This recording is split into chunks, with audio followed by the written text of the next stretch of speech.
Now, you may not know this, but Janet Yellen is by far my favorite former or current Federal Reserve chairman.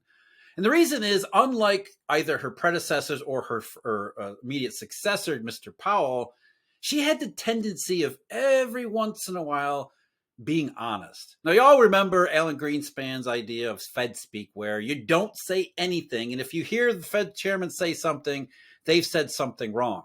Well, Janet Yellen, while mostly adhering to those guidelines, every once in a while, she would let something slip that you'd said, okay, she's honest and at least admitting that they don't have everything covered and maybe they don't understand everything. Just to give you one example before we get to the current one today, back in 2014, she said, everybody's talking about this recovery and inflation in the jobs market, but maybe the participation problem really is that QE didn't work and the economy was really in worse shape than we wanted everybody to believe it. And of course, you could tell everybody else around her said, don't ever bring that up again. And she never really did. Now, today, we're not really talking about unemployment, though I suspect we will be maybe a year from now, maybe a couple months from now at some point. But now it's all about the banking system. It's all about a banking crisis, which for many is already past tense. It's been a little while. We're no longer talking about Pac West. But Janet gets on, I think it was CNN or one of these news report agencies, and here's what she said. This might be an environment in which we're going to see more mergers. And that's something I think the regulators will be open to if it occurs. I love how she throws the if it occurs in there as if this is not something that they're already seriously talking about, because it's probably already happening behind the scenes. So in other words, Janet Yellen doing us a favor, letting us know to be prepared that there's going to be more mergers. And Mr. Stephen Van Meter, this is a good thing, right? Because banks merging, we love those kinds of things. Oh yeah, there's nothing bad that happens, when two banks get together and make a bigger bank or a big bank swallows up a small bank. I mean, no, this is just normal everyday business. But you know what I love about this, Jeff, is there's this party line. It's like they get, at the end of their meetings, okay, here's the rhetoric you're going to go spin, and everyone agrees that we're going to, slight deviation, but this is the track we're going down. And then you have Yellen. It's almost like she, maybe had a little cocktail at lunch or something. It's like slip of the tongue, and it's like, oh, whoops, did I just say that? And because we're so conditioned, we're hyper focused, right? Anytime a Fed speaker, the world stops, and what are they saying about monetary policy or this or that? And they're really good about it. I mean, we have to give them credit. I mean, they very rarely slip up. But the fact that Janet Yellen would come out right now and just kind of give us any hint that perhaps there could be bank mergers at a time where seeing stress in the banking system is still there. But the bigger issue is, what have we heard from Powell and everyone else? Hey, we put a wall around this thing. It's contained. We've got every acronym known to man and even some new ones we came up with. There's no way that these walls are going to leak. It's not possible.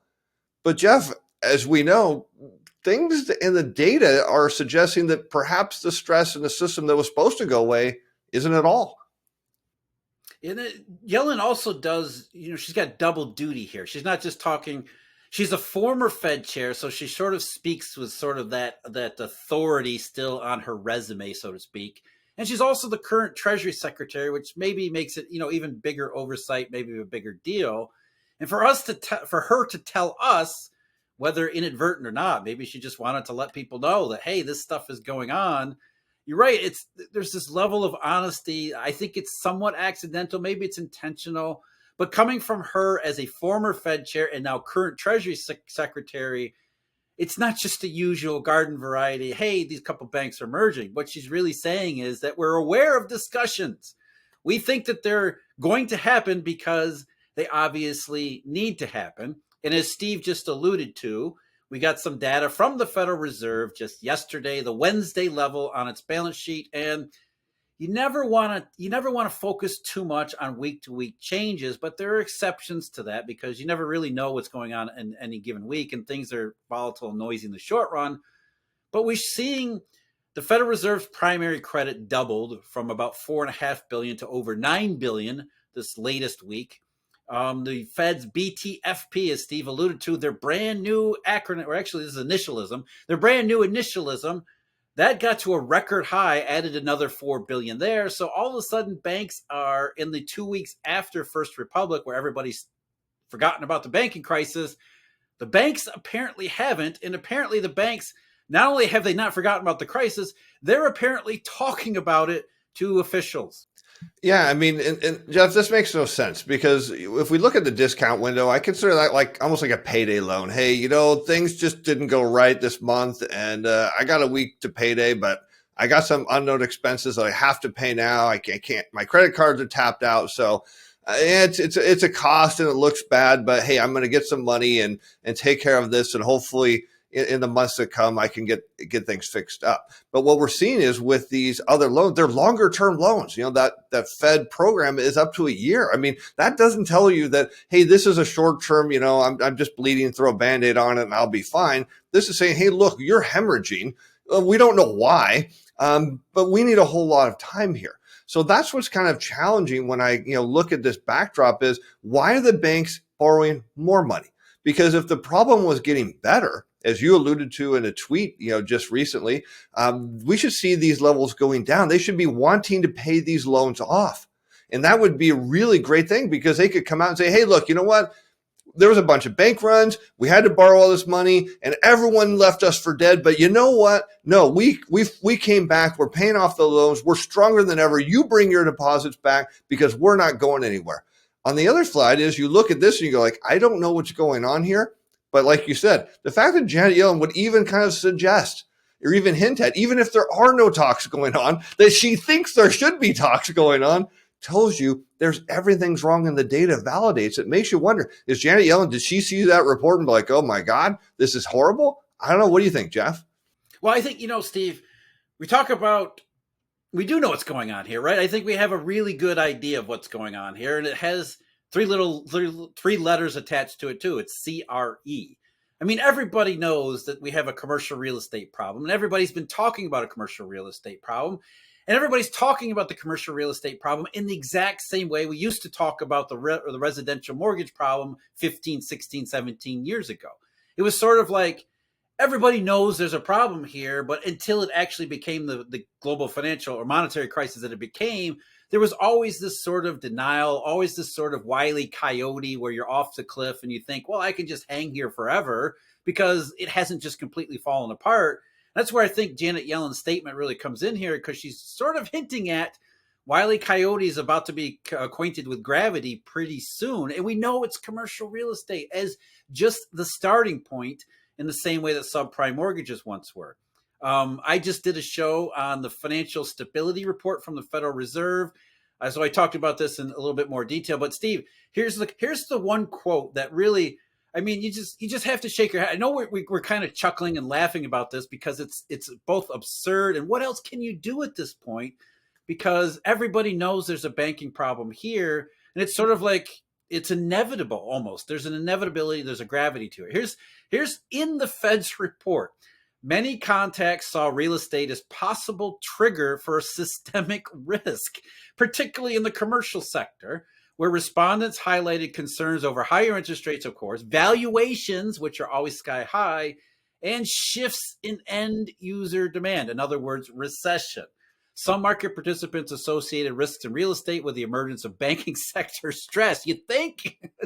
Noting some bank exposures to underperforming CRE assets could prompt instability. Could prompt instability, which Janet Yellen just told us it's not could, it's will, right?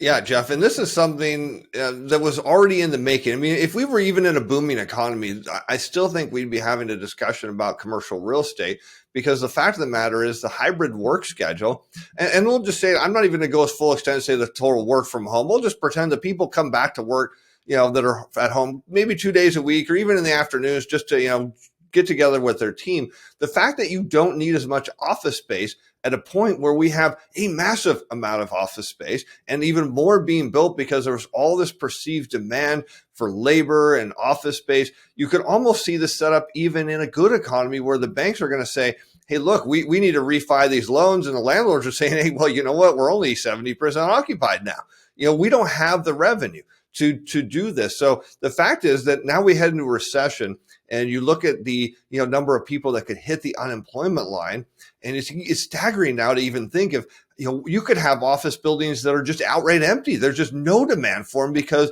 hey, it's cheaper for me to go move down the street because the rent is a fraction of the price. I mean, what are these banks going to do? I mean, these loans are already, potentially upside down now. You go into recession, they're massively upside down. Jeff, I'm gonna throw you a softball. How does a merger fix that? The merger fixed that by getting the larger firm, or the firm taking over becomes a question mark too. It's always about Wile E. Coyote. It's always about fooling yourself that you don't have to fall and gravity doesn't work, right? It's about, how do we just pretend that if we just ignore this, how do we just, let's ignore this problem and just hope it goes away. And that's one thing that, you can kind of do in residential real estate because it's not necessarily as economically sensitive, but commercial real estate is all about the economy. And as the economy gets worse, it gets us into the self-reinforcing problem where as the economy gets worse, problems in commercial real estate get worse, which makes the economy worse, which goes round and round and round again. And the real issue here, I think, it's what Janet Yellen was really alluding to is that as the commercial real estate sector becomes the sort of the bogeyman that everybody's worried about, it's not just about commercial real estate anymore. It starts to spill over into all sorts of other ways. And as the economy starts to fade, it's, prices go down, but valuations lag. And then all of a sudden valuations have to correct all at once. And that's when you get the real big problems, is when prices and valuations, they eventually have to converge. And so the question is, can they converge where prices go back up to where valuations are? And the chances of that they're never big to begin with, but they're getting less and less by the day.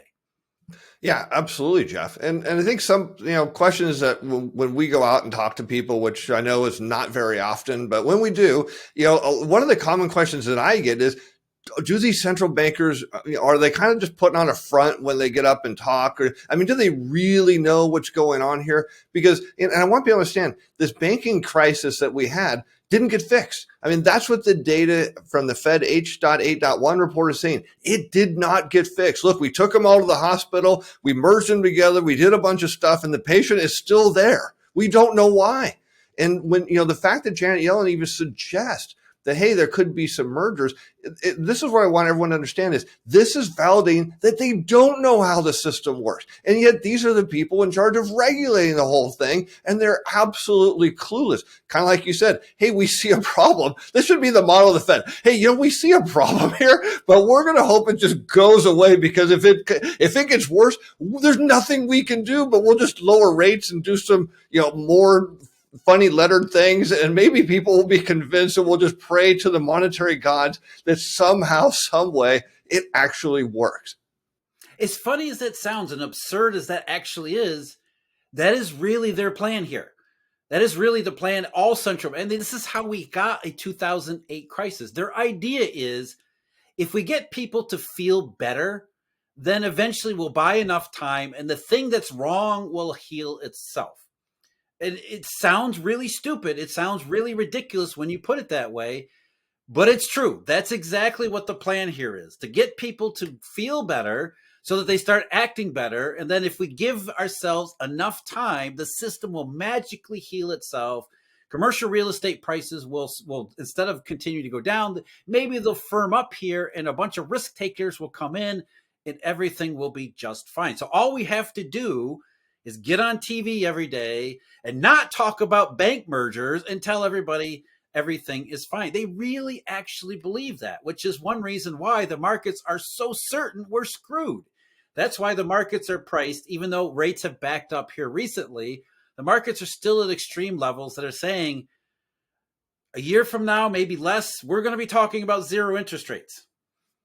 Yeah, Jeff, and it's kind of, you go back to the bank runs again, just to, hammer this to the, end that they didn't see what was coming because, they didn't see the bank runs coming. They didn't have an answer for it. Look, they threw a bunch of stuff at the wall and look, and for all intents and purposes, we can sit back right now and say, well, yes, it worked because why? There haven't been any more bank failures yet. Yeah, maybe mergers will be the new thing. No more failures, only mergers here. But you start to think about this, and it's really, really troubling because they don't absolutely get it. What was it? Who did they blame in the end? YouTubers, tweeters, all kinds of people, social media influencers. If it wasn't for all of them, wouldn't have happened. No, they don't get it. And yet, kind of as you said, look, we're seeing a lot of signs the economy is slowing down. We just got some earnings report from Foot Locker, and this is something that you've been talking about ad nauseum for over a year. Is hey, we have an inventory problem. Foot Locker, hey, you know what? It turns out we got too much inventory here, and not a problem because we're going to discount it really heavily. But you know what? Something we didn't expect is demand was so weak that our discounting didn't work, and we're going to have to do some more. And I think, Jeff, we think about leading indicators, and I know the government data doesn't validate that, but when I saw that report, I'm like, holy smokes, if this is just a snippet of maybe the broader economy, man, we're going to have a massive problem going into this recession. It's not just going to be about commercial real estate. It's not going to be about bank mergers. It's going to be about a lot of things. These things are all related, right? That's really the big point here, the big picture is that, again, the economy, the commercial real estate sector that was so out of whack, so out of line with the actual economic fundamentals, and of course the banks that are stuck in the middle of all that. And as the economy gets weak, it makes a bigger problem for commercial real estate, which then makes a bigger problem for banks. And the more banks that get in trouble, the less they're going to support commercial real estate or the economy. And round and round and round and round we go. And that's why the markets are so adamant that rates are going to go to zero. It's not about the Fed. It's not about rate cuts. It's about the economic and financial conditions that result from all of this mess. We have to clean up from 2020. We still haven't had a full accounting and reckoning. And Janet Yellen may have said that we're going to do that in maybe the near future. So one last thought here, Steve. The economy, we look at where things stand now. I think it looks worse. I mean, to me, this is one reason why China reopening failing as much as it has is eye-opening, because China reopening isn't really about China. It's about the global economic condition as a leading indicator of what everything else will look like. Yeah, absolutely, Jeff. And that's why I've been saying, rates are going back to zero. And a lot of people say, Steve, no, that's not going to happen. Rates have permanently bottomed. They can only go up. And I just want to suggest that, one more bank failure, it's not going to take much. And if Yellen is true here, if what she's suggesting that maybe she knows something, or maybe she just thinks that, hey, this is going to happen, you start to see more bank failures. The Fed, they're not going to know what to do. They're just going to go back to zero because they don't have anything else to do. And that's the problem. A lot of people don't realize it is the Fed is just reacting. They don't lead anything. They just react to things, and they do it way too late. And we can look around at all the data, and we could make the argument, Jeff, that the Fed could cut rates. And then we can make the following argument that actually doesn't do anything, but maybe just psychologically it makes people feel better. That would be fine too. But the odds are the Fed's cutting rates, even if they don't want to admit it. Even if they hike in June, it doesn't matter. There's going to be something that happens here, and we're not rooting for it, but we're just suggesting you see it in all the yield curves, everything Jess talks about, everything we talk about on the show. Something is coming a second round. When it does, the Fed will just do what they always do, slash rates, QE, whatever they're going to do. Here we go again. I think the only difference is if Yellen was still at the Fed, instead of talking about mergers, she would have said exactly what you did.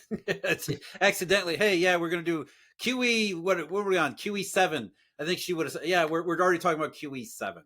As always, Steve, thank you very much for joining me. We'll see you again next week. Jeff, always a pleasure. Okay, take care.